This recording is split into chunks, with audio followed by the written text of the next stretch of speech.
मालिक को प्रणाम। सभी अभ्यासी भाई बहनों को नमस्कार।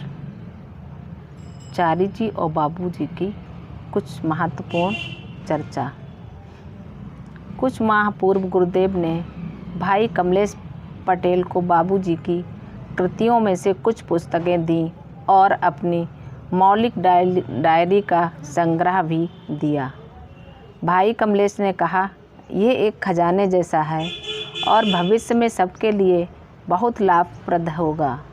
गुरुदेव ने कहा, मैंने कभी नहीं सोचा कि ये किसी के लिए लाभप्रद होगा। मैं इसे अपने व्यक्तिगत कारणों से नियमित जानकारी रखने के लिए लिखता था।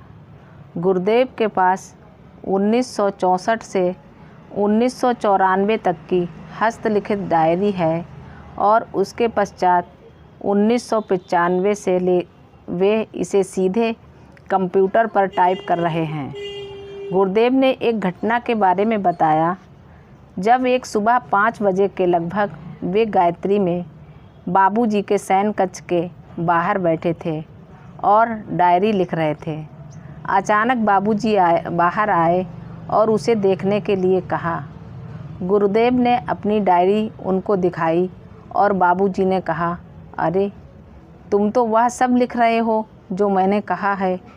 तुम कैसे ये सब बातें याद रखते हो, जबकि मुझे खुद याद नहीं रहता। गुरुदेव ने कहा, मैं बस अपने आप को उस तारीख पर लाता हूँ और सब बातें मेरे सामने आ जाती हैं। बाबूजी ये सुनकर बहुत खुश हुए और उन्होंने कहा, इसी को शोध कहते हैं। बाबूजी उनसे पूछते थे कि तुम जैसे ही लेटते हो तुरंत कैसे सो जाते हो। गुरुदेव ने उत्तर दिया, मैं केवल कल्पना करता हूँ कि नींद मेरे मस्तक के सामने से मेरी आँखों में उतर रही है और मैं सो जाता हूँ। बाबूजी ने कहा, देखो, शोध का अर्थ पोथियों और सिद्धांत लिखना नहीं है, ये मौलिक शोध है। गुरुदेव ने बताया कि ज़्यादातर कार्य मैंने तब सीखे जब मैं बाबूजी के साथ यात्रा करता था। वे मुझे कार्य करने के लिए कहते थे और वे खुद निरीक्षण करते थे। कई बार वे मुझे अपने साथ बैठने के लिए कहते थे और अपने साथ प्राणाहुति देने का कार्य करवाते थे।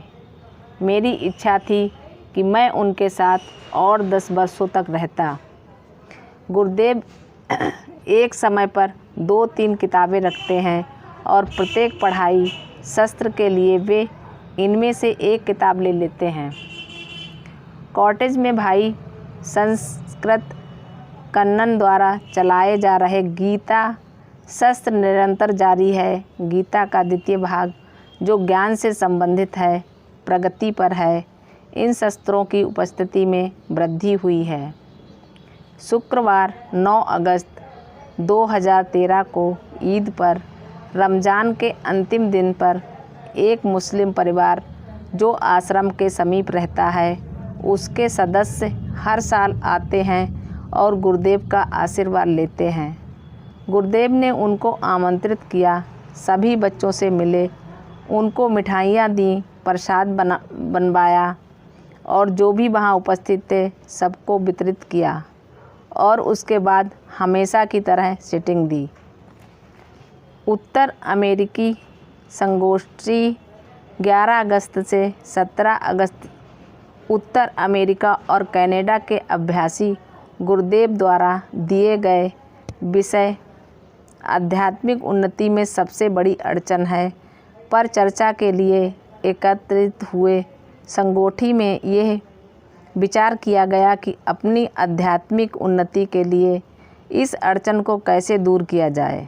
गुरुदेव ने विशेष रूप से भाइयों PR कृष्णा, कमलेश, रॉब केलंगर, कनन विनोद और बहन एलिजाबेथ को वक्ताओं के रूप में नियुक्त किया।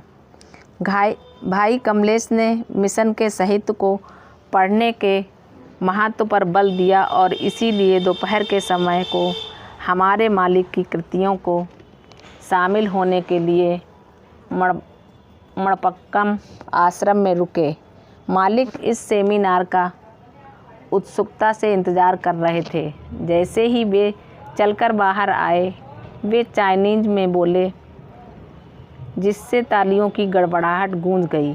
मालिक ने खेद प्रदर्शित किया वे चाइनीज़ नहीं सीख पाए और कहा कि अब सीखने के लिए या चीन की यात्रा करने के लिए उनकी उम्र ज़्यादा हो चुकी है।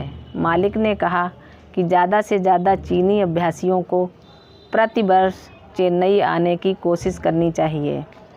चाइनीज़ भाषा के बारे में गुरुदेव ने कहा कि जब एक बार आप मूड में आ जाते हैं तो फिर कोई भी भाषा सीख सकते हैं। मैं अब चाइनीज़ सीख रहा हूँ। गुरुदेव के अनमोल विचार। विभिन्न प्रशिक्षण कार्यक्रमों के बारे में विचार विश्रम करते हुए उन्होंने कहा, किस प्रकार अहंकार रहित होकर विकसित हुआ जाता है, यही रहस्यमय तत्व है। शिशुओं का उदाहरण लीजिए। जैसे ही वे 3 वर्ष के होते हैं, वे अहंभावी हो जाते हैं। पिता कहते हैं, इसे करिए, और वह कहता है, मैं जानता हूँ।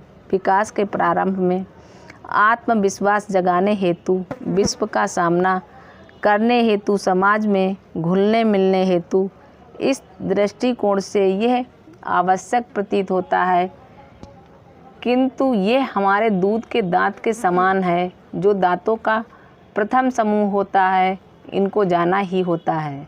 अतः इसी भांति अहंकार को परिपक्व होना चाहिए, या हम कहेंगे कि उसे नम्रता में विकसित होना चाहिए। गुरुदेव ने सफलता और असफलता के बारे में बात करते हुए कहा, असफलता व्यक्तिगत होती है, सफलता नहीं। मेरी बिक्री की बातों में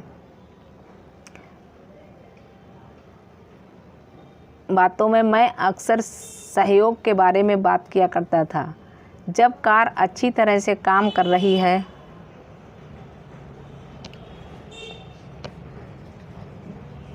क्या आप बता सकते हैं कि यह क्यों काम कर रही है?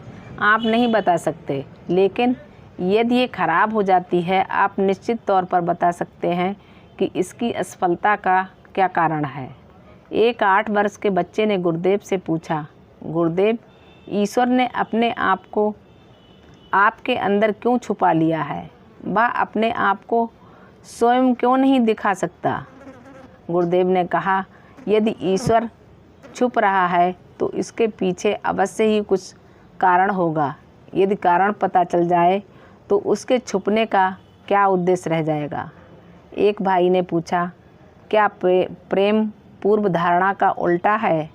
गुरुदेव ने उसी क्षण उत्तर दिया कि प्रेम का कोई विलोम नहीं है।